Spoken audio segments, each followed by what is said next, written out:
आप देख रहे हैं अनहोनी। तो चलिए बढ़ते हैं आज की इस कहानी की ओर। साहिल आधी रात को अनजान रास्तों पर अपनी गाड़ी भगाए जा रहा था। उसे इस शहर में शिफ्ट हुए सिर्फ 5 दिन ही हुए थे। कंपनी के नए ब्रांच में काम का हैवी वर्कलोड होने की वजह से उसे पिछले दिनों में घर से ऑफिस और ऑफिस से घर के रास्ते के अलावा कहीं और भटकने का मौका नसीब नहीं हो सका था। यूं तो आज का दिन भी बाकियों से कुछ अलग नहीं था, लेकिन आज भूख के नाम पर उसके पास दूसरी सड़कों को छान मारने की वाजिब कारण था। लिहाजा जिस वक्त तक आधे से ज़्यादा शहर काम से फारिग होकर बिस्तर में पड़े पड़े फ़ोन की स्क्रीन नापता है, वो शहर की सड़कें नाप रहा था। पिछले पौने घंटे से मन की जगह ना मिलने की झुंझलाहट उसके चेहरे पर दिखाई देने लगी थी। थक हार कर उसने घर जाने वाले दूसरे रास्ते पर गाड़ी मोड़ ली कि एक जानी पहचानी खुशबू ने उसे ब्रेक पर दबाव बढ़ाने पर मजबूर कर दिया। खुशबू का केंद्र एक छोटे से फूड स्टॉल की शक्ल में उसके सामने था, जिसके आगे कुछ टेबल कुर्सी लगाकर पूरे सेटअप को किसी मिनी ढाबे का रूप देने की नाकामयाब कोशिश की गई थी। आइए साहब। साहिल के करीब पहुंचते ही स्टॉल के पीछे से आवाज़ आई, गर्मा गर्म कबाब बन रहे हैं, खास आपके लिए। इस बार आवाज़ के साथ ही एक बूढ़ा चेहरा भी रोशनी में आया। कुछ ही देर बाद साहिल गर्मा गर्म कबाब पर हाथ साफ कर रहा था। बूढ़ा किसी आज्ञाकारी नौकर की तरह उसके सिर पर खड़ा था। वाह, क्या टेस्ट है, साहिल चहकते हुए बोला। सब अपने छोटू के हाथों का कमाल है साहब। बूढ़े ने सिर नवाकर मुस्कान के साथ जवाब दिया। खाना खत्म करके साहिल ने इच्छा जाहिर की कि वो पैसे छोटू को देना चाहता है, जिस पर बूढ़ा मुस्कुराया और आवाज़ लगाया, छोटू, ए छोटू। स्टॉल के एक तरफ लगे पर्दे के पीछे से एक और आकृति बाहर आई, जिसके सामने आने पर साहिल ने पाया कि वो मजबूत शरीर वाला एक नौजवान है, जो एक स्टॉल पर काम करने वाला तो कहीं से भी नहीं लग रहा था। अच्छी क्वालिटी की जींस, दाढ़ी को दिया हुआ वो शेप और ट्रेंडिंग हेयर कट बंदे के नाम और काम में हरगिज़ मैच नहीं थे। उसने कंधे से कमर तक के भाग को शॉल से कुछ इस कदर ढक रखा था कि चाह कर भी भीतर देखा नहीं जा सकता था। फिर भी साहिल को कुछ तो अजीब लग रहा था। तो तुम हो छोटू? कुछ देर की चुप्पी को भंग करते हुए साहिल बोला, मुझे लगा कि खैर बताइए कितना हुआ। 20 रुपए, बूढ़े ने उसी मुस्कान के साथ कहा। साहिल ने आश्चर्य से उसकी ओर देखा। कुछ सोचने के बाद वो बोला, ना, ये कबाब 20 रुपए का नहीं है। कहकर उसने वॉलेट से 200 का नोट निकाला और मुस्कुराते हुए उसे छोटू की ओर बढ़ाया ही था कि अचानक से छोटू ने लपक कर नोट अपने मुंह से पकड़ा और अपने से कुछ ही दूर खड़े बूढ़े को सौंप दिया। ये साहिल भौचक्का सा कुछ बोलने को हुआ कि आगे के नज़ारे से उसकी बोलती बंद हो गई। छोटू के कंधे से शॉल सरक गई। साहिल ने देखा उसके दोनों हाथ कोहनी से गायब थे। शौक के मारे बड़ी हो चुकी आंखों ने जब बूढ़े की ओर देखा तो उसके चेहरे पर एक अजीब मुस्कान थे। कहा था ना, सब अपने छोटू के हाथों का कमाल है। मैंने 150 दिए थे, छोटू ने उसके बगल से गुजरते हुए कहा।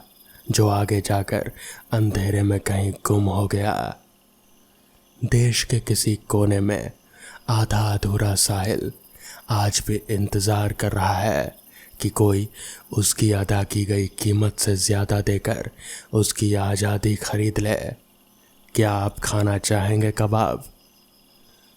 तो दोस्तों, ये थी आज की पहली कहानी। तो चलिए बढ़ते हैं आज की दूसरी कहानी की ओर। प्रिंसिपल की ऑफिस का दरवाज़ा खुला और दो लोग बाहर निकले।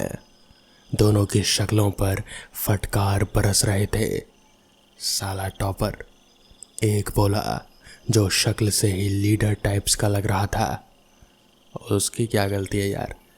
दूसरे ने उसकी ओर गर्दन घुमाकर सवाल किया।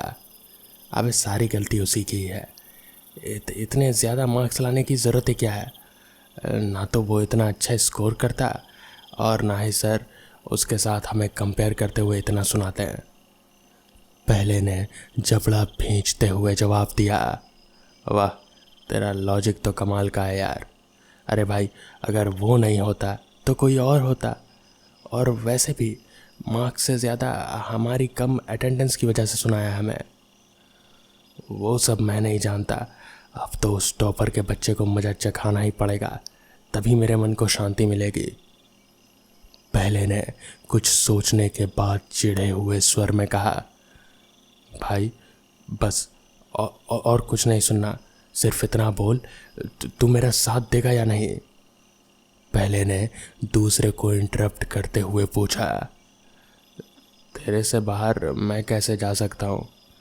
दूसरे ने सिर झुकाते हुए धीमे स्वर में कहा। अगला दिन सुबह का समय, हॉस्टल का स्टडी रूम। कैमरा नज़र तो नहीं आया? पहले ने पूछा। नहीं भाई, लेकिन एक बार फिर। चुप हो जा यार, कौन सा वो मर ही जाएगा? ज़्यादा से ज़्यादा डर कर भाग जाएगा, घर चला जाएगा और 1 साल स्किप कर देगा। हमारी तो जान छूटेगी। पहले ने फिर दूसरे को रोकते हुए कहा, चल रेडी हो जा, वो कभी भी आ सकता है। पहले ने एक काला मास्क और हुडी वाली जैकेट पहनते हुए कहा।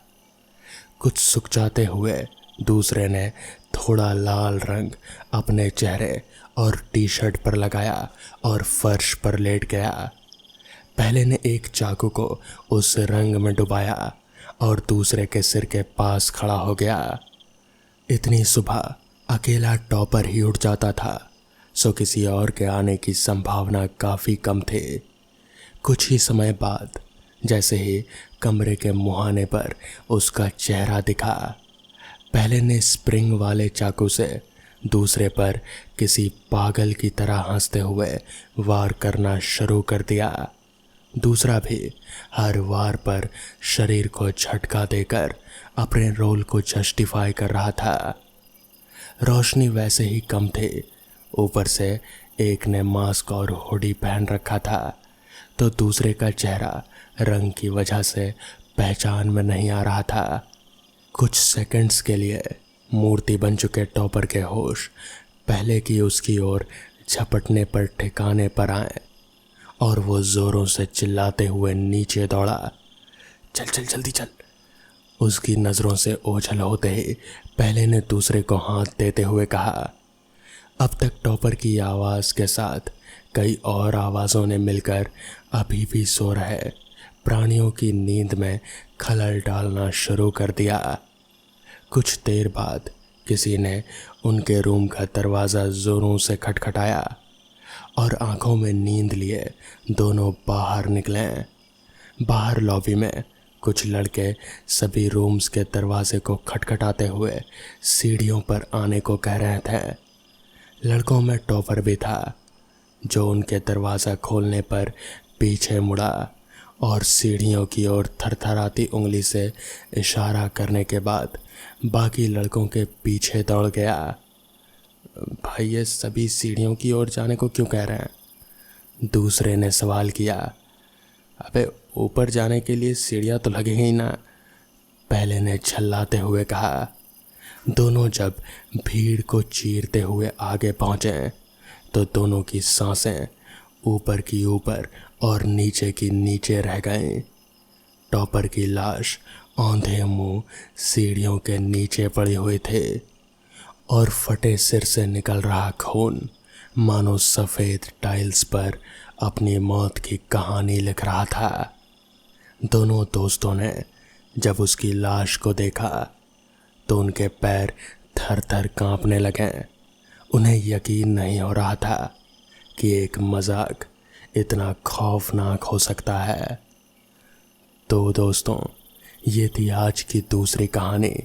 तो चलिए बढ़ते हैं आज की आखिरी कहानी की ओर।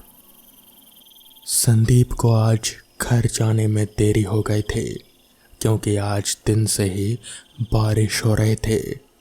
तो आज संदीप का काम भी अच्छा ही चल रहा था। संदीप हाईवे पर समोसे बेचा करता है। संदीप ने अपने ढाबे का सारा काम निपटाकर बर्तन वगैरह साफ करें तो लगभग रात के 11:30 बज चुके थे। संदीप और उसका दोस्त राहुल दोनों एक साथ पार्टनरशिप में ही समोसे बेचा किया करते थे। दोनों का घर भी एक दूसरे के घर के आसपास ही था और हाईवे से लगभग 20 किलोमीटर की दूरी पर था। संदीप के पास एक मारुति 800 कार थी।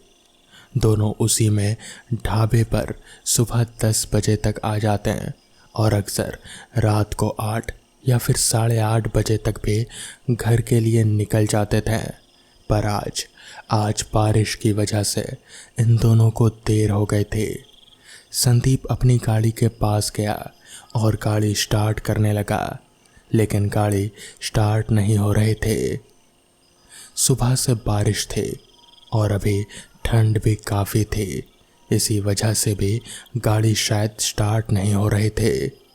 संदीप ने कोशिश तो बहुत करी लेकिन गाड़ी स्टार्ट होने का नाम नहीं ली। तभी संदीप ने राहुल को धक्का मारने के लिए कहा।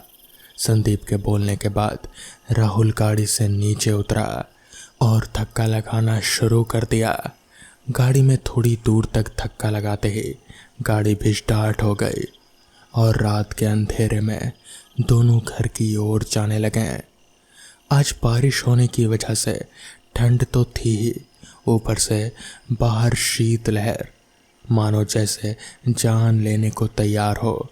बारिश होने के बाद ऊपर से थोड़ा थोड़ा धुंध भी था, इसलिए संदीप को ज़्यादा साफ दिखाई नहीं दे रहा था। अभी दोनों थोड़ा दूर ही गए होंगे कि उसी कोहरे में संदीप को उनसे थोड़ी ही दूर सामने एक परछाई सी दिख रहे थे। धुंध की वजह से ज़्यादा पता नहीं चल पा रहा था। ऐसा लग रहा था जैसे कोई रोड पर खड़ा है, लेकिन वो थोड़ा और आगे बढ़े तो हेडलाइट के उजाले में संदीप को एक लड़की सड़क के बीचों बीच खड़ी दिखाई दी। गाड़ी बहुत ही स्पीड में थी, इसलिए एकदम से तो रोक नहीं सकता था।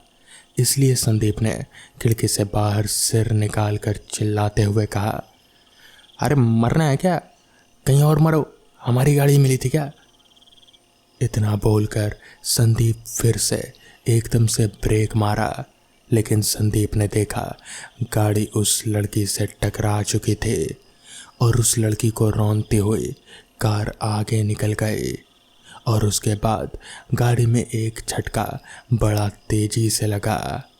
इस वजह से राहुल, जो कि अब तक सो रहा था, उसकी आंख खुल गई। इससे पहले कि राहुल कुछ बोलता, उसे संदीप का चेहरा दिखा। संदीप का चेहरा इतनी ठंड में भी पसीने से तरबतर हो रखा था और वो डरा हुआ बार बार पीछे की ओर देख रहा था। उसको ऐसे डरे हुए देख राहुल ने संदीप से कहा, संदीप क्या हो गया भाई, इतना घबराया हुआ क्यों है? राहुल की बात सुनकर संदीप ने घबराते हुए कहा, यार वो लड़की गाड़ी के नीचे आ गई। राहुल ने संदीप की सारी बात सुनी और कहा, चल गाड़ी से उतर कर देखते हैं। इतना बोलकर दोनों गाड़ी से उतरकर बाहर सड़क पर इधर उधर उस लड़की को ढूंढने लगे। लेकिन सड़क पर कोई भी नहीं था। पूरी सड़क सुनसान थी। वहाँ आसपास पूरे में देखने के बाद राहुल ने संदीप से कहा, यार तूने आज काम के बाद कुछ ज़्यादा ही पी लिया है, इसलिए तुझे वहम हुआ होगा। यहाँ तो कुछ भी नहीं है यार।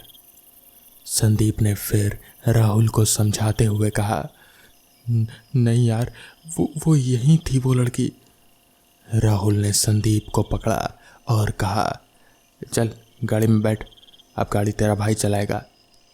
उसके बाद स्टीयरिंग पर राहुल बैठ गया, पर संदीप अभी भी गहरे सदमे में ही था। संदीप को ऐसे बैठे देख राहुल ने संदीप से कहा, संदीप भाई तू आराम कर ले। इतना बोलकर राहुल ने गाड़ी आगे बढ़ा दी। अभी कुछ दूर ही गए होंगे। अब संदीप की भी बैठे बैठे आंख लग गई। राहुल गाड़ी चलाते हुए लगभग 2 किलोमीटर ही आगे निकला होगा कि तभी राहुल के अचानक ब्रेक मारने से संदीप का सर उसके आगे बड़ी ज़ोर से टकराया और संदीप ने गुस्से में चिल्लाते हुए कहा, अबे पागल हो गया क्या? ऐसे गाड़ी चलाता है? इतनी तेज ब्रेक कौन मारता है? लेकिन राहुल को तो जैसे किसी ने थप्पड़ मार दिया हो। उसने तुरंत जवाब देते हुए कहा, भाई क्या हो गया यार तेरे को? गाड़ी तो तब से चली रही है, मैंने कभी ब्रेक मारी ही नहीं। तूने कोई सपना देखा होगा। राहुल की बात सुनकर संदीप ने जैसे गाड़ी से बाहर देखा तो गाड़ी से वैसे ही वैसे चली जा रहे थे। संदीप ने भी अब सोच लिया था कि उसे सोना नहीं है, घर भी अब ज़्यादा दूर नहीं है, थोड़ी ही देर में पहुंच जाएंगे। गाड़ी थोड़ी ही आगे बढ़ी होगी कि कार के बोनट पर कोई चीज़ गिरने की बड़ी तेज आवाज़ आई। संदीप ने देखा कि वही लड़की है जो थोड़ी देर पहले जब संदीप गाड़ी चला रहा था तो गाड़ी के नीचे आए थे। वो अब बोनट पर बैठे बैठे शीशे से संदीप को मुस्कुराते हुए देख रहे थे। वो लड़की बड़ी ही भयानक नज़रों से संदीप को लगातार घूर रहे थे। उस लड़की को ऐसे घूरते देख संदीप के रगों में चलता खून मानो जम सा गया हो और संदीप तुरंत चिल्लाता हुआ बोला, राहुल गाड़ी रोक भाई भाई जल्दी जल्दी। राहुल ने भी तुरंत ब्रेक मारी और कहा, क्या हुआ भाई? उसके बाद संदीप ने सारी बात राहुल को बताई। संदीप की सारी बात सुनने के बाद राहुल ने कहा, एक काम करते हैं भाई, चल पहले कुछ खा लेते हैं तब घर जाएंगे, क्योंकि अगर खाली पेट टंकी फुल हो गई होगी तो फिर ऐसा हो सकता है। और फिर संदीप ने कहा, नहीं यार, खाना घर जाकर ही खाना पड़ेगा, घर वाले गुस्सा करते हैं। पर राहुल के बार बार कहने पर संदीप भी तैयार हो गया और वो दोनों सामने ही एक ढाबे के पास गए जो कि शायद अभी तक खुला हुआ था। राहुल ने वही गाड़ी लगाई और दोनों चले गए खाना खाने। वहाँ जाकर राहुल ने खाना परोसने वाले से पूछा, भाई इस हाईवे पर कुछ गड़बड़ है क्या? ढाबे वाले ने राहुल की बात का जवाब देते हुए कहा, नहीं, क्यों? राहुल ने अपनी बात जारी रखते हुए कहा, वैसे तो हम रोज़ यहाँ से आते जाते हैं, हमारी दुकान भी थोड़ी ही आगे है, हमारा भी एक ढाबा है, लेकिन हम 8:30 बजे तक रोज़ रात को ढाबे से निकल जाते हैं। और आज काम थोड़ा ज़्यादा था, बारिश भी थी, इसलिए थोड़ा टाइम लग गया। हमने सोचा कि कुछ खा लेते हैं, इसी बहाने आपसे पता कर लेंगे कि रात में यहाँ कोई दिक्कत है क्या? मतलब मेरा दोस्त अजीब अजीब हरकतें कर रहा है। इस पर उस ढाबे वाले ने कहा, भैया आप तो यहीं के हो, आपको तो पता ही होगा, आपका जब काम यहीं रोज से आना जाना है। तो राहुल ने कहा, हमारा काम तो है, लेकिन हम सुबह 10 बजे से रात के 8:30 बजे तक ही आने जाना करते हैं और फिर ढाबा बंद कर कर अपने घर। मगर आज देर हो गए थे। तो इतनी रात को कोई दिक्कत होती है क्या? बस वही पूछ रहा हूँ। इस पर उस ढाबे वाले ने राहुल की तरफ अजीब नज़रों से देखा और फिर कहा, भैया आप ऐसे अकेले नहीं हो जो ऐसे सवाल पूछ रहे हो। हर रात 12:30 या 12:30 बजे के बाद जो भी यहाँ से गुज़रता है, अगर वो हमारे पास रुकता है तो ये सवाल ज़रूर पूछता है। ये कोई नई बात नहीं है। उसने अपनी सारी बात जारी रखते हुए कहा, दरअसल 3 साल पहले एक कार वाले ने आगे सड़क पर ही एक औरत को कुचल दिया था और कार वाला वहाँ से तुरंत भाग गया था और ना ही उस कार वाले को पकड़ा जा सका और ना ही उस औरत की मदद की जा सकी, जिस वजह से वो औरत सारी रात उस रास्ते पर तड़प तड़प कर ही दम तोड़ दी। तब से रात में कई लोगों को वो औरत यहाँ दिख चुकी है। कई लोगों को वो परेशान भी करती है क्योंकि वो अब एक बुरी आत्मा बन चुकी है। सारी बात सुन राहुल के तो जैसे होश ही उड़ गए। उसे समझ नहीं आ रहा था कि ऐसा सच भी हो सकता है।